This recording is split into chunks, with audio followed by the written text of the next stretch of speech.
Right, year 8, we're going to be making Bolognese sauce. The first thing you need to do is wash your hands, wear an apron, and then collect your ingredients and equipment. So you're going to be using lean minced beef, a carrot, garlic, clove of garlic, stock cube, tin of chopped tomatoes, and an onion. Now, if you're a vegetarian and you want to use veggie mince, that's more than fine. Salt and pepper is also needed for seasoning. Okay, you'll need a potato peeler. You will need a sharp knife as well as a wooden spoon and a garlic cutter, a garlic crusher, and also a chopping board. You'll also need a large saucepan, which you'll see in a minute because it's on the stove at the moment. Okay. So, as I was saying, if you're going to be using veggie mince, that's more than fine. There is a slight difference to the cooking method, and I'll go through that once we start. Okay, so to start off with, you need to peel your carrot. That's the first thing. Always do your other vegetables first before your onion, because the onion makes you cry, and you don't want your eyes watering when you're chopping all the other stuff. Now, I'm using my food recycling bucket. Okay, I'm going to top and tail my carrot, take the top and the bottom off. And then I'm going to cut my carrot in half, and then using the bridge cut, I'm going to cut it in half again. Okay, down through the middle, and then flat side down, and again in half. It's easier if you cut a big long carrot into two halves. It just makes it more manageable for you to be able to chop it up. And then I'm going to cut these quite thin because I want the carrot cooked in the actual mixture. Okay, so I'm cutting the quarters in half again, and then I've used the bridge to do that, and now I'm going to use the claw. Okay, so if you remember from last year, we use the whole of the knife, the whole of the blade, not just the point. Keep your fingers out of the way by using the claw, so you're having the fingertips on top of the carrot, with your thumb behind your forefinger and your little finger behind your ring finger to keep them out of the way. Doing this, you're using your fingers that are point down on the carrot as the guide, all right, for making the slices of carrots nice and thin. Now, you can, if you want chunky carrots, that's fine. If you don't want to put carrots in, leave them out, it's fine. It's just that this recipe has them in. Some bolognese sauce recipes, if you're going to be using it for a spaghetti bolognese, some of them have bacon in as well, so you can always put some bacon in if you wanted to.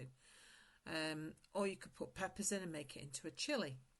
Okay, so or you could even put mushrooms in. I love mushrooms, so you could chop up some mushrooms and put them in instead of carrots. All right, so I'm just going to put those on one side of my chopping board, because at school you would have a white tray to put your prepared food on, but I don't have one here, and you probably won't have one at home, so there's no point in you having one here. Okay, so onions.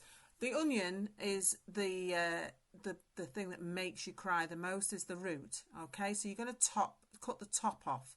The top is the bit that comes out of the ground first. The underside, the hairy bit, the hairy bum, is the bit that you do not cut off. Okay, so cut the top off, and then you can get the whole peel off a lot easier because you can see what you're doing. All right, so don't cut the bottom off, the root. That's the hairy bottom. You leave that intact. Bridge, cut down through it. Now, this is a particularly big onion, so I'm only going to use half of it. All right, and then naturally, from the root, you've got lines on the onion from the root through to the end of the onion. So you get your knife using the claw, and with the point of your knife, cut down those lines, those natural lines, all the way through to the bottom. Okay, but don't cut through the root. All right, the root will hold the onion together so that it makes it easier for you to chop up. All right, and also the root is the strongest part. That's what makes your eyes water. Okay, and then turn it to the other way, to right angles, and then slice across the slices you've already put in, and then you'll end up with nice small chunks of onion.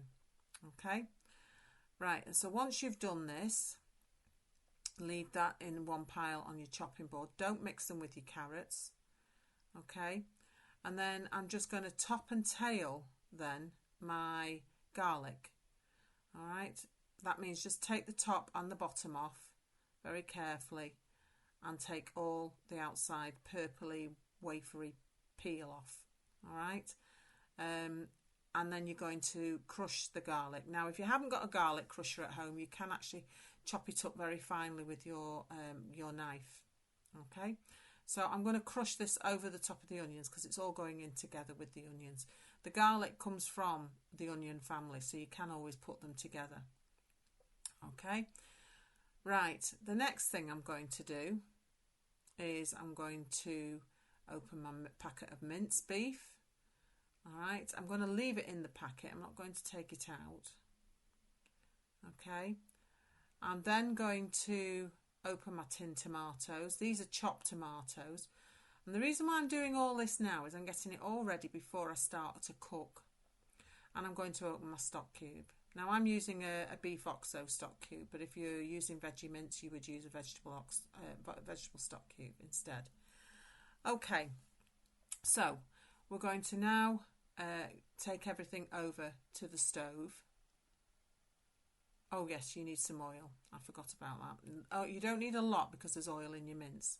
Okay, so we're going over to the stove and I'm going to put a little bit of oil into my saucepan. I have a gas stove, so I'm just switching the gas on. Make sure you can't see it actually very well, but make sure it's on medium to high, whether it's gas or electric, so you want that oil to start heating up. You're going to put your mince in. Now, if you're using veggie mince, do not put that in at this stage. Add your onions, and you can do that with the veggie mince and the garlic. Add your onions in. And what you're going to do is you're going to cook off the mince and the onions together. Now, as you can see, the mince is pink. Okay, so you want it brown when it will brown off when it's cooked.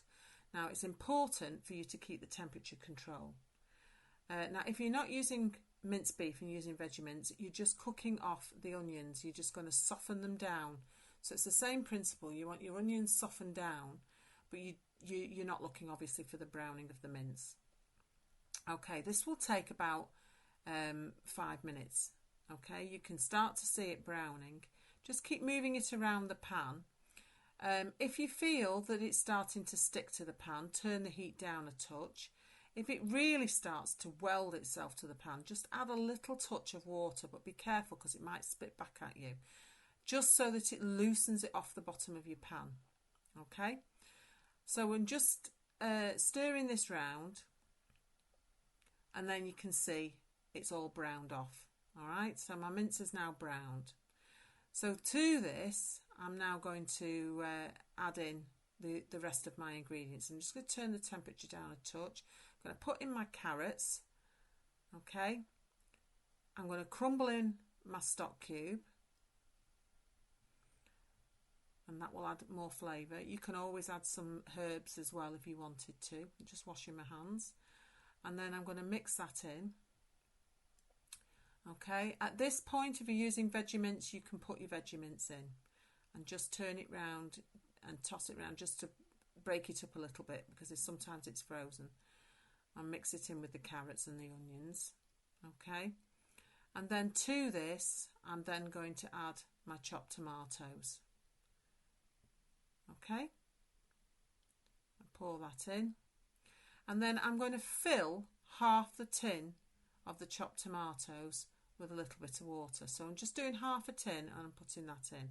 Now, yes, it might look a little bit runny, but that's fine because you're going to cook it now for a good 20 minutes on a simmer. Okay, so you're going to bring it to the boil, and then you're going to turn it down and you're going to leave it to simmer, because you want those carrots to soften and you want all those flavours. So I'm turning it down. You want all those flavours to infuse, and you want the carrots to cook down. All right, so they're nice and soft. Okay, as you can see, and once it's cooked in 20 minutes time, you'll see that all that excess water has evaporated. You can see it's just coming to the boil slightly there at the corner where I'm pointing, and then I'm going to turn it down and then just leave it to cook. What you can be doing with this dish is once it's cooked is you can make it into a bolognese sauce with spaghetti or some form of pasta. You could use it with as a lasagna base for a lasagna, or I think I'm going to make this into a cottage pie. I'm going to add some peas to it later on and make it into a cottage pie with some mashed potato on the top. So this is my finished dish, all ready to cool down and then put in an oven-proof dish and top with potato. So don't forget to take pictures and send them in to me so that I can see what your finished dish looks like once you've made your bolognese sauce. And I hope you enjoy making it.